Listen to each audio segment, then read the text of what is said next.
What's up, gamers? Black Friday is rapidly approaching and the general holiday season is just around the corner. This means that a lot of people are going to be buying a lot of games very soon. And as somebody who buys a lot of games year-round, I always find this time of year very interesting.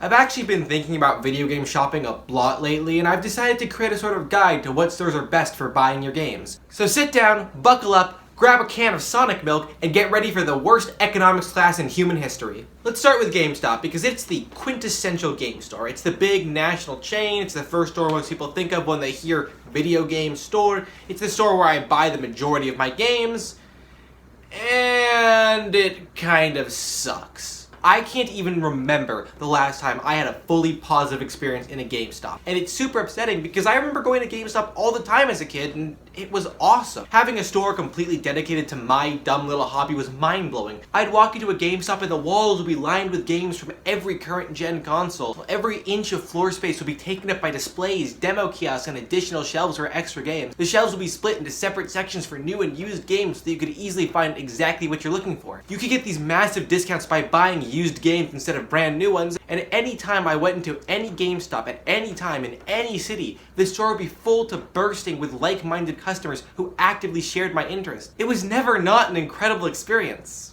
Have you been to a GameStop recently? Ugh, I don't even really know where to begin.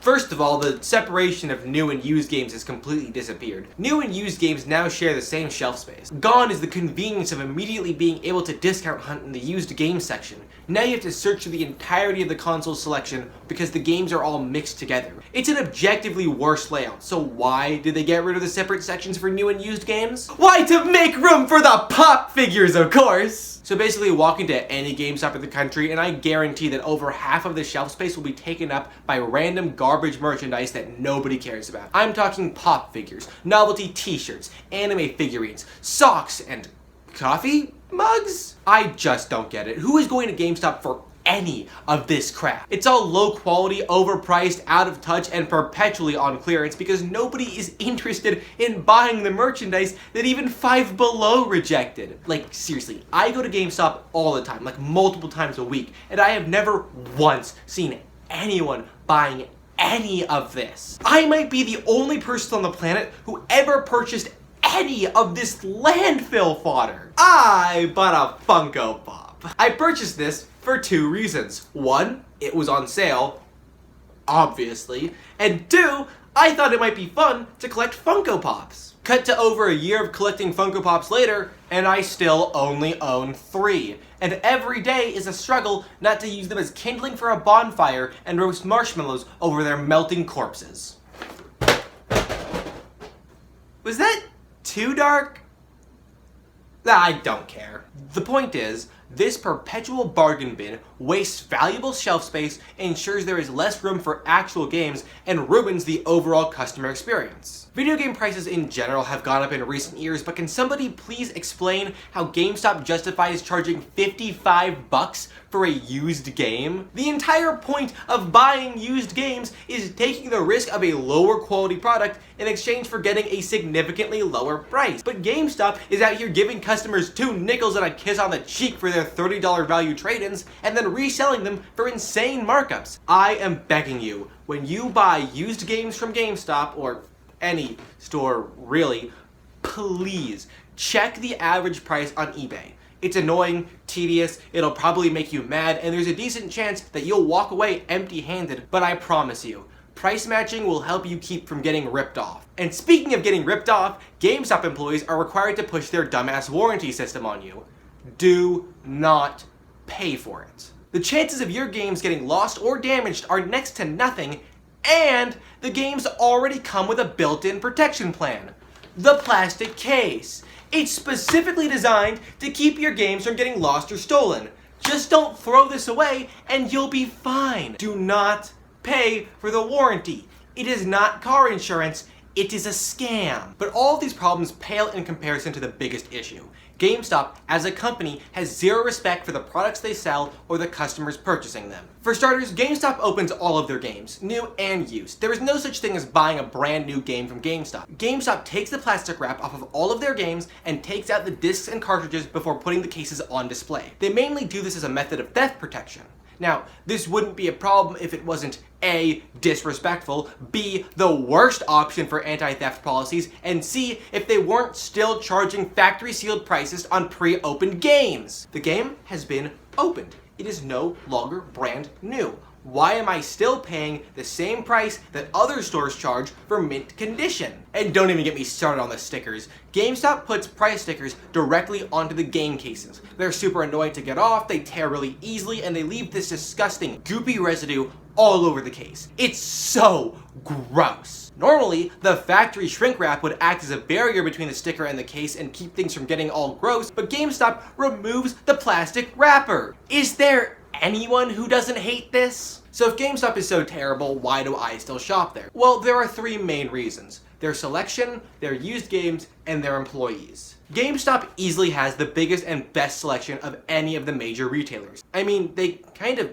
have to, right? They have everything from big old AAAs to tiny little indies. They have games that came out this week and games that have been out for 6 years. Odds are, if you are looking for any game released on modern consoles, GameStop has a couple copies sitting somewhere in their back room. It can be a little difficult to find copies for the first few weeks after a game's release, but with the selection this good, that hardly even matters. And they're the only major retailer that still sells Wii, Wii U, DS, 3DS, PS3, and Xbox 360 games. Which brings us to their used games. Earlier, I complained that GameStop overcharges for their used games, but that really only applies to first-party Nintendo games. They offer genuinely insane discounts on used Xbox, PlayStation, and third-party Switch games, and they have the most insane bargain bin. If you are looking to expand your collection for super cheap, GameStop is definitely the place to go. All of these games cost me $5 a piece, and they were all definitely worth my time and money. And finally, there are the employees. GameStop employees are awesome. Hours of my life have been spent in GameStop just talking to the employees.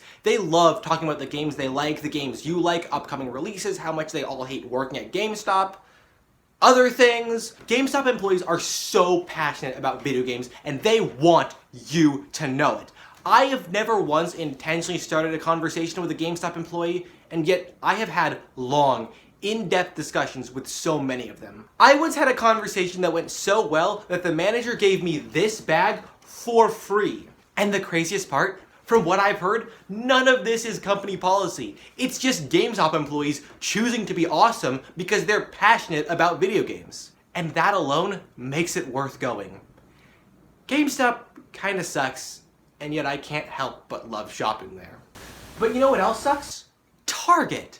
Or at least Target sucks in terms of video games. Normally I love shopping at Target, but they really drop the ball when it comes to video games. The experience of buying games from Target is just awful. First of all, they lock the majority of the games behind these anti-theft display case shelves. So you have to go find an employee and ask them to open the display case. Speaking as somebody with severe diagnosed social anxiety, this is terrible. When I go shopping, I do not want to have to seek out an employee, stop them from doing whatever it is that they are doing, and say, "Hello, yes, I am an adult, a grown-ass man in his second year of college. I voted in the recent midterm election and I registered for the draft. I would like you to open the video game toy box and pull out a copy of Yoshi's Crafted World, the dumb stupid baby game for dumb stupid babies." Do you have any idea how embarrassing that is? And you have to say the whole thing. It's like the law or something. And this whole experience is only made worse by the fact that I've worked retail.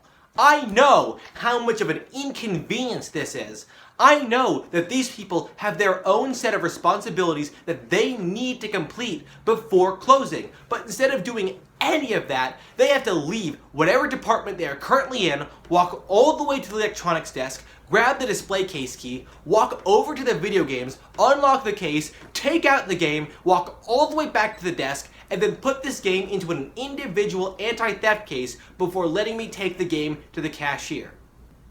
That's insane! And if you are just going to make your employees put the games into the plastic cases anyway, why not just put them in the cases in the first place and then put them directly on the shelves without the locked display case? It's more convenient for everybody and it serves the exact same purpose. Target already does this with their clearance section, why not do it for all of their games? Why do I have to seek out Willy Wonka and have him open the fucking chocolate factory just to buy a $20 video game?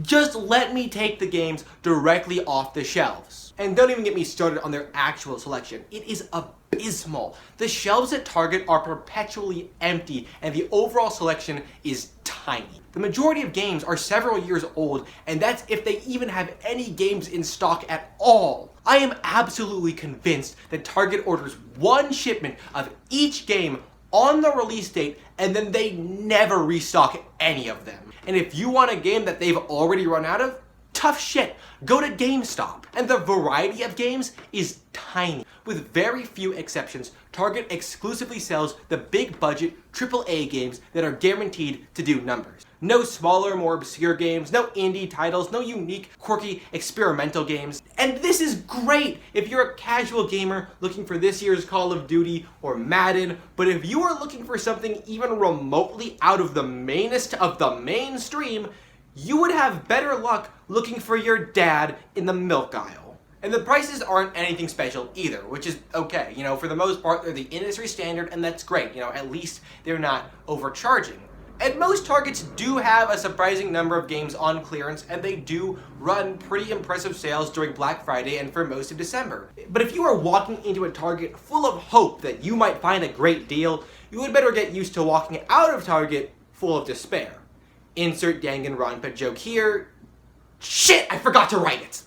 All in all, Target isn't a bad place to shop for games, but it really isn't a store that you go to with the sole intention of purchasing a game. You go to Target to buy other stuff, and then you stop by the video game aisle on your way out because you're already there, so you might as well check it out. It is a very rare occurrence that I go to Target specifically to buy a game. And honestly, I think Target knows that, and they're okay with it. And speaking of Target, Walmart!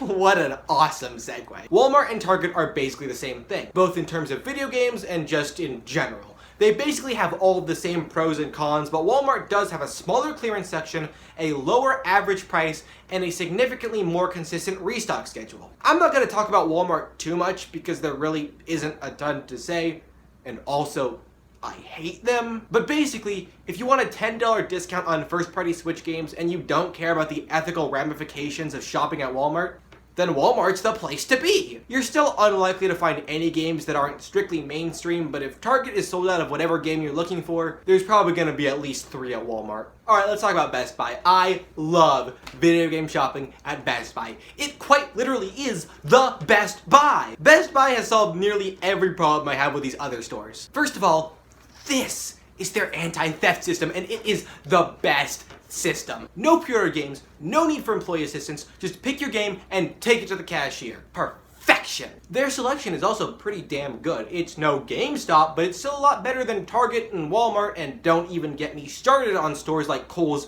or Five Below. Best Buy's video game selection is relatively large and surprisingly diverse in terms of genre, developer, popularity, and price, and Best Buy sells indie games, which is a litmus test all on its own. Would anybody like a copy of Turnip Boy Commits Tax Evasion? Their prices in general aren't anything particularly special, but they do run a surprising amount of sales, and I was able to get a copy of Mario Rabbids Kingdom Battle for like $7.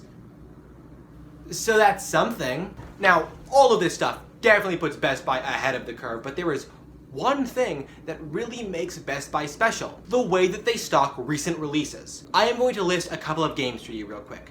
Metroid Dread, Pokemon Brilliant Diamond, Monster Hunter Rise. What do all of these games have in common? I wanted them all on day one, but I made the mistake of not pre-ordering them. I went to GameStop, Target, a second GameStop. I didn't go to Walmart, but that's besides the point. None of these stores had these games in stock. But you know what store did have them? Best Buy! I don't know what it is, but for weeks after release, GameStop, Target, and Walmart are always completely sold out of whatever game just came out. If you didn't pre-order it, you're not getting it. But Best Buy? Best Buy has never let me down. And speaking of pre-orders, oh boy is Best Buy the only one that gets them right. In my city, we have 2 GameStops, 2 Walmarts, and 2 Targets, and 1 Best Buy. And yet, Best Buy is the only store in my entire city that offers in-store pickups on video game pre-orders. Every other store requires you to have it shipped to your house. And with one exception, every pre-order I have ever had shipped to my house has arrived 6 to 7 days after the initial release date, which completely defeats the purpose of pre-ordering. But Best Buy lets you pick up your pre-orders in-store on the day of release. And the one time I had a Best Buy pre-order shipped to my house, it arrived 2 days early. Now, I don't like any corporations, but with a shopping experience this incredible, I am almost proud to shop at Best Buy. Almost. But what if you're in the market for retro stuff? Sure, GameStop sells Xbox 360, Wii, and PS3 games, but that's about it. If you're looking for anything older, you're gonna have to look somewhere other than the major chains. So where do you look? Well, eBay is a thing that exists. It's not the best, but it's also not the worst. There's a massive selection of games because basically anyone can sell anything on eBay, and you're not super likely to get overcharged on eBay because eBay sellers unintentionally keep each other honest. I mean, if everybody else is selling a game for 20 bucks, no one is gonna buy from the guy selling it for 40. Plus, bidding wars make it pretty easy to get a good discount. Of course, you do have to pay for shipping, which can get pretty expensive, and since you're buying from randos online, there is no way to guarantee that you're actually going to get the product you paid for. And since you can't inspect the game before you buy it, there's no way to be sure that it won't be damaged or defective. These are all things to be worried about when you're shopping on eBay, but I've only ever had one problem with an eBay seller. But if you are worried about having problems with eBay, that's where brick and mortar retro stores come in. These are awesome. They are the best of what GameStop used to be. Wall-to-wall games, shelves overflowing with every game from every console, reasonable prices, and they're the best of what GameStop is now. Incredible staff that are incredibly passionate about video games and more than happy to engage in conversation with customers, and nothing else from modern GameStop. Of course, you do have to be careful because a lot of these stores way overcharge, but that's where our old friend eBay Price Checks drops by to lend a hand. Can't get ripped off if you already know what everybody else is selling this stuff for. Now, none of these retro stores are what you would call an international chain, so I can't really recommend any that would apply to everybody, but I do spend a lot of time in the LA area, so if you live in Southern California, you should definitely check out Game Tower, Retro Respawn, and Toys of the Universe. Anyway, that's the video. I hope I was able to direct you to a shopping experience that doesn't completely suck, and maybe even help you find a deal or two. But you know, if I didn't, haha! Sucks to suck! Have fun engaging in capitalism, jackass! But seriously, if you enjoyed the video, make sure to subscribe, and hopefully I'll see you in the next one. Bye-bye.